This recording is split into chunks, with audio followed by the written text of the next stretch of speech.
What's up, YouTube? It's Bianca J, and I'm back with another word. And so today's word comes from a dream that I had on July the 16th, 2024, in the early morning hours of July 17th, 2024. I woke up from this dream. It was like a little after 4:30ish. And so in this dream, I could see it was a young man.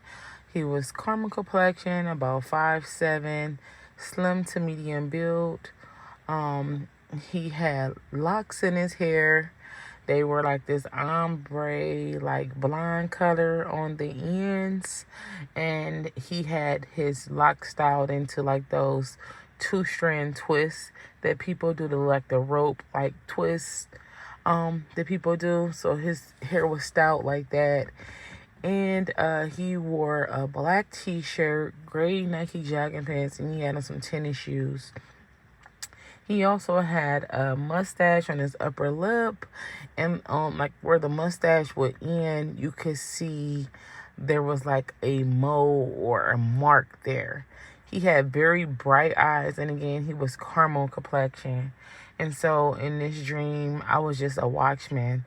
And so he was dating this young lady. She was brown skinned, slim build. She was taller than he was. Her hair was a ombre burgundy color, and she wore it styled in a part in the middle with it was longer, maybe like to a little bit past her shoulders.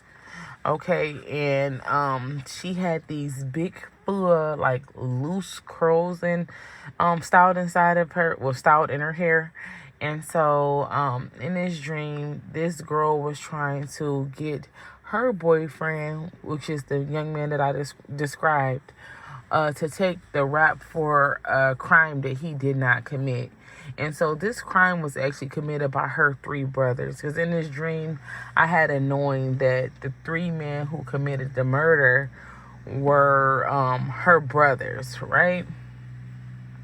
And so the dream takes place inside of a police station, and then it switches to an airport gate. Okay, so at the police station, I can see this young man. He's there to turn himself in to be booked, and he's getting ready to take his mugshot. And so in the dream, I'm thinking, like, why is he turning himself in? Like, he didn't commit the crime. I knew that he didn't commit the murder. I knew that the girl 3 brothers had committed the murder. And so he was there to take his mugshot.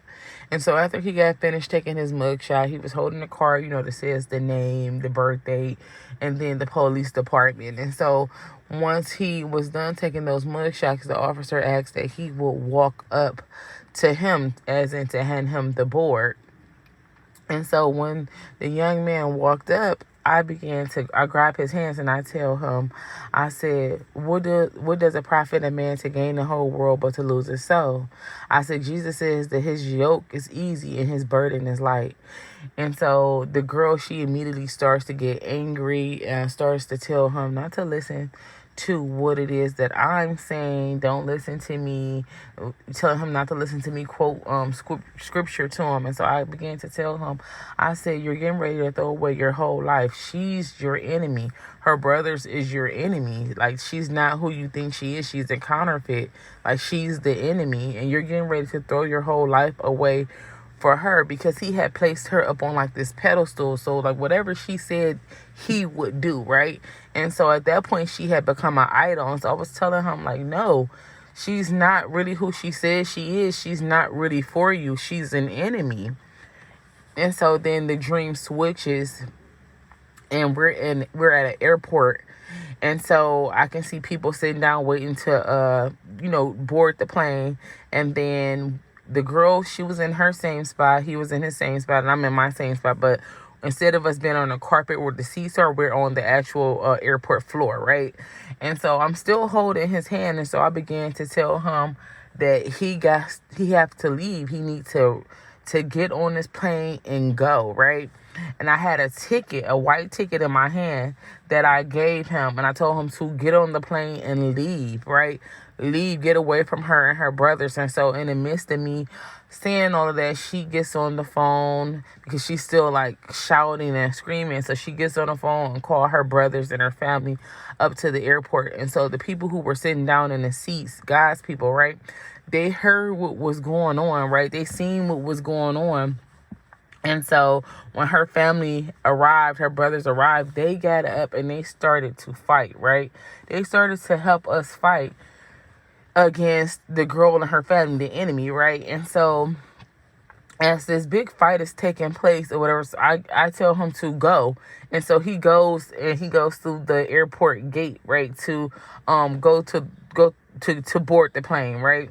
And so in the midst of all of that, God speaks and he says last day. And so when he says last day, the fighting just immediately just stopped. No one was fighting anymore. And so all of those people who were putting up that fight to help fight for this young man who couldn't see clearly, right? Who couldn't hear clearly, who didn't realize that he was sleeping with the enemy, right? All of those people were putting up a fight for these things that he could not see. And so it was this big battle, but they looked at war out. You know, when God said last day, that was the end of the fighting. God took control, right? God spoke, he took control, and everything ended because God said that was the last day. And so the young man ended up getting on his flight, right? He ended up taking flight. He ended up boarding the plane and leaving, right? Leaving behind the enemy. He took off to go to that new place, and which that ticket that I had in my hand was for him, right? And so, like I said, once the fight had stopped, everyone looked at so wore out. And so these are God's people who have been fighting for the truth, right? These are God's people who've been fighting for the things that those who were blind and could not see, right? Those who could not hear clearly. They have been stepping in and interceding, filling in a gap for those people, right?